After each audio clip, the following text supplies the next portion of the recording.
रायगड जिल्ह्यातील महाड MIDC परिसरात असलेल्या MBO लिमिटेड या औषध निर्मिती करणाऱ्या कंपनीमध्ये भीषण आग लागल्याची घटना घडली असून संपूर्ण परिसरात भीतीचे वातावरण निर्माण झाले आहे। विशेष म्हणजे अवघ्या एका महिन्यात कंपनीत आग लागण्याची ही दुसरी घटना असल्याने कंपनी प्रशासनाच्या सुरक्षितता व्यवस्थेवर प्रश्नचिन्ह उपस्थित केले जात आहे। मिळालेल्या माहितीनुसार संबंधित कंपनीत औषध निर्मितीसाठी वापरण्यात येणाऱ्या रासायनिक प्रक्रियेदरम्यान अचानक प्रचंड प्रेशर निर्माण होऊन स्फोट झाल्याने उत्पादन विभागात मोठी आग भडकली।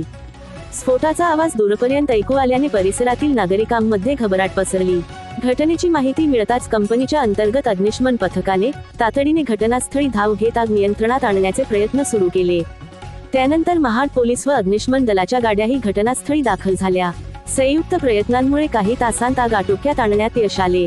सुदैवाने या दुर्घटनेत कोणतीही जीवितहानी झाली नाही, मात्र उत्पादन विभागातील यंत्रसामग्री व इमारतीचे मोठ्या प्रमाणावर नुकसान झाल्याची प्राथमिक माहिती समोर येत आहे।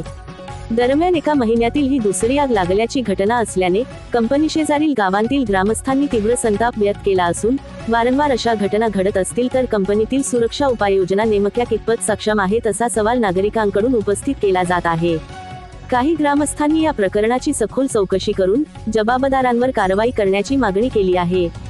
कंपनी प्रशासनाने मात्र परिस्थिती नियंत्रणात असल्याचे सांगितले असून घटनेची अंतर्गत चौकशी सुरू केल्याची माहिती दिली आहे।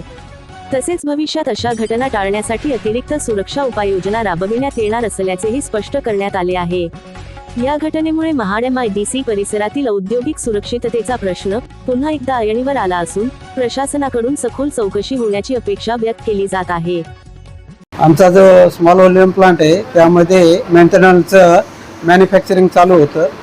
तर दुपारी साधारण 2:30 ते 3च्या दरम्यान एक 100 लिटरची ग्लास असेंब्ली ज्यामध्ये या मेंटेनन्सचं रिएक्शन मास होतं ती प्रेशराइज होऊन बस्ट झाली आणि बाहेर हे सगळं रिॲक्शन मास आहे ते जे काही AHUच्या डक्ट गेलं त्यावर स्पिल झालं आणि तिथं फायर कॅच झाली।